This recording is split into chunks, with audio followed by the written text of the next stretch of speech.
Shalom, selamat pagi saudaraku yang dikasihi oleh Tuhan Yesus Kristus. Kita jumpa lagi di dalam kasih Tuhan Yesus Kristus. Dan yang selalu menjadi doa dan harapan saya, biarlah berkat Tuhan, kasih, sukacita dan damai sejahtera Allah senantiasa memenuhi kehidupan Bapak Ibu Saudara sekalian. Mari kita siapkan hati kita untuk masuk dalam doa syukur pagi ini.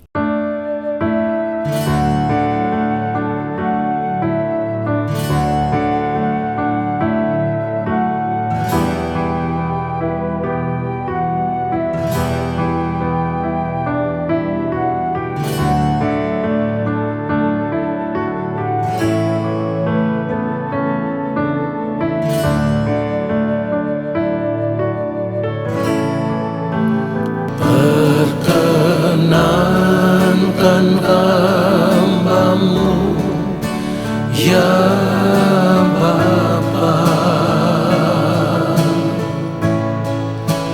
masuk dalam hadirat-Mu yang kudus.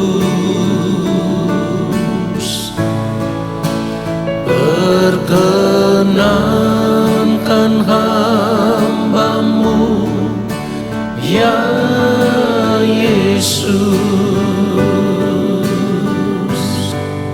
sujud menyembah dalam kekudusan.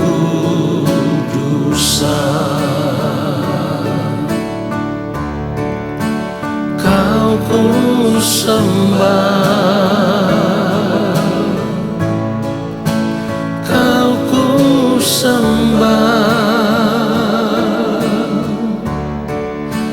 bersama para malaikat ku sujud menyembah. Kau ku sembah, Kau ku sembah, bersama para malaikat ku sujud menyembah. Kau ku sembah, Kau ku sembah, bersama para malaikat ku sujud menyembah. Kau ku sembah, Kau ku sembah, bersama para malaikat ku sujud menyembah. Bersama para malaikat ku sujud menyembah. Sujud menyembah.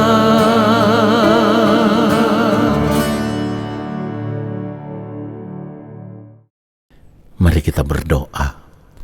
Allah Bapa yang Maha Kudus, Allah yang Maha Agung, Allah yang Maha Mulia, kembali saat ini kami ada di hadapan-Mu ya Allah. Kami mau duduk diam di kaki-Mu ya Tuhan, duduk diam di dalam hadirat-Mu, dan kami mau menanti-nantikan Engkau berbicara bagi kami, menyampaikan isi hati-Mu kepada kami lewat setiap kebenaran firman yang akan kami dengar. Allah Roh Kudus, urapilah kami, berikanlah kepada kami hikmat untuk dapat mengerti akan kebenaran firman Tuhan ini seperti yang Bapa kehendaki. Lalu kami mau berjuang di sepanjang hari hidup kami untuk hidup melakukan apa yang menjadi kehendak-Mu ya Allah. Urapilah hamba-Mu untuk menyampaikan akan kebenaran firman-Mu ya Bapa, supaya firman yang kami terima saat ini, itulah yang memberkati hidup kami. Ampuni kami, sucikan dan kuduskanlah kehidupan kami ya Bapa, dari semua ketidaktepatan hidup yang kami lakukan, supaya saat ini kami ada dalam keadaan berkenan di hadapan Bapa. Di dalam nama Tuhan Yesus Kristus kami berdoa. Amin. Saudaraku yang dikasihi oleh Tuhan Yesus Kristus, kita semua harus tetap menyadari bahwa kita hidup di tengah-tengah dunia yang jahat. Itu artinya kita memerlukan perlindungan Tuhan. Kita berlindung kepada Tuhan, yaitu di dalam rangka supaya kita tidak jatuh ke dalam kejahatan dunia ini. Sebab kita tidak punya kekuatan apa-apa. Kalau kita tidak benar-benar berlindung kepada Tuhan, maka hal itu menunjukkan kita tidak berjaga-jaga di dalam kehidupan ini. Dan kalau kita tidak berjaga-jaga, berarti kita akan jatuh ke dalam berbagai pencobaan, saudaraku. Jadi kita harus tetap ingat bahwa hidup sebagai orang percaya, kita harus ada di dalam keadaan berjaga-jaga secara terus-menerus. Sekali lagi, kita tidak punya kekuatan apa-apa kalau kita tidak berjaga-jaga dengan cara berlindung kepada Tuhan. Di dalam doa Tuhan Yesus, kalau kita melihat Yohanes 17 ayatnya yang ke-15, firman Tuhan katakan, "Aku tidak meminta supaya engkau mengambil mereka dari dunia, tetapi supaya engkau melindungi mereka daripada yang jahat." Saudaraku, ini artinya yang mulia Tuhan Yesus Kristus benar-benar tahu kalau dunia ini adalah dunia yang penuh dengan kejahatan. Sehingga kalau kita tidak berlindung kepada Tuhan, maka kita tidak punya kekuatan apa-apa untuk dapat melawan kejahatan dunia ini. Saudaraku, kita harus mengerti, kita harus menyadari bahwa di luar daripada Tuhan kita tidak dapat berbuat apa-apa. Itulah kenapa dalam setiap gerak kehidupan kita, kita harus benar-benar berlindung kepada Tuhan, bersandar kepada Tuhan, sebagai tindakan selalu berjaga-jaga di dalam hidup ini, saudaraku. Sekali lagi, kalau kita tidak bersandar kepada Tuhan, kita tidak akan mampu berbuat apa-apa. Kita lemah, ya saudaraku, kita lemah.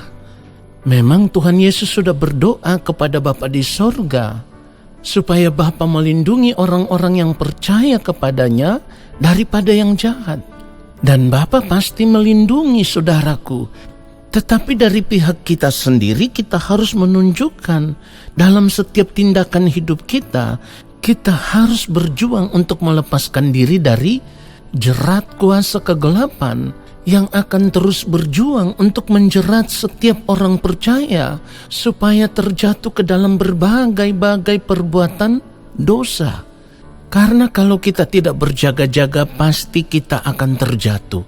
Sekali lagi, kalau kita tidak berjaga-jaga, pasti kita akan terjatuh, saudaraku. Matius 26 ayat 41, firman Tuhan katakan, "Berjaga-jagalah dan berdoalah supaya kamu jangan jatuh ke dalam pencobaan. Roh memang penurut, tetapi daging lemah." Itulah kenapa Tuhan Yesus berkata, "Berjaga-jagalah dan berdoalah supaya kamu jangan jatuh ke dalam pencobaan." Saudara, perhatikan itu. Jadi kalau kita tidak hidup berjaga-jaga, sebenarnya kita sendiri yang menggiring kehidupan kita untuk jatuh ke dalam jerat kejahatan dunia ini. Karena daging kita itu akan selalu ingin dipuaskan. Daging kita itu selalu ingin menikmati tawaran-tawaran dunia ini. Padahal seperti yang firman Tuhan katakan, keinginan daging, keinginan mata, keangkuhan hidup, itu bukan berasal dari Bapa, melainkan dari dunia ini. Jadi kalau kita tahu bahwa daging ini lemah, tetapi kita masih mau hidup menuruti kedagingan kita, maka dapat dipastikan kita akan jatuh ke dalam jerat kejahatan dunia. Dan itu juga berarti kita akan terus hidup di dalam dosa, saudaraku. Padahal orang percaya yang sudah berada di dalam Kristus sudah tidak boleh berbuat dosa lagi. Jadi kita harus mengerti, Tuhan Yesus berdoa kepada Bapa minta perlindungan supaya Bapa melindungi kita daripada yang jahat, tetapi kita sendiri yang harus merespon itu dengan tindakan yang nyata. Kita tidak boleh hidup berbuat dosa lagi, saudaraku. Firman Tuhan katakan begini, 1 Yohanes pasal yang ketiga, ayat 8 kalau kita baca, 1 Yohanes pasal 3, ayatnya yang ke-8, barang siapa yang tetap berbuat dosa berasal dari iblis, sebab iblis berbuat dosa dari mulanya. Untuk inilah anak Allah menyatakan dirinya, yaitu supaya ia membinasakan perbuatan-perbuatan iblis itu. Pertanyaannya sekarang, bagaimana Tuhan Yesus bisa membinasakan perbuatan-perbuatan iblis itu? Yang mulia Tuhan Yesus Kristus bisa membinasakan perbuatan-perbuatan iblis hanya dengan satu cara. Tunduk dalam ketaatan penuh kepada Allah Bapa di sorga. Taat melakukan semua kehendak Allah Bapa di sorga. Hidup di dalam kesucian, hidup di dalam kekudusan, hidup di dalam kebenaran. Yang semuanya itu digambarkan firman Tuhan sebagai hidup di dalam kesalehan. Sehingga dalam keadaannya sebagai manusia, karena ketaatannya, karena kesalehannya, Tuhan Yesus telah didengarkan oleh Bapa. Saudara, kalau kita melihat kebenaran firman Tuhan, Ibrani pasal yang ke-5 ayatnya yang ke-7, itu jelas sekali. Dikatakan dalam hidupnya sebagai manusia, ia telah mempersembahkan doa dan permohonan dengan ratap tangis dan keluhan kepada Dia yang sanggup menyelamatkannya dari maut. Dan karena kesalehannya, ia telah didengarkan. Dari kebenaran firman Tuhan ini kita bisa mengerti bahwa dalam keadaan sebagai manusia atau ketika hidup sebagai manusia di dunia ini, Tuhan Yesus selalu melekatkan dirinya dengan Bapa, saudaraku. Dikatakan apa?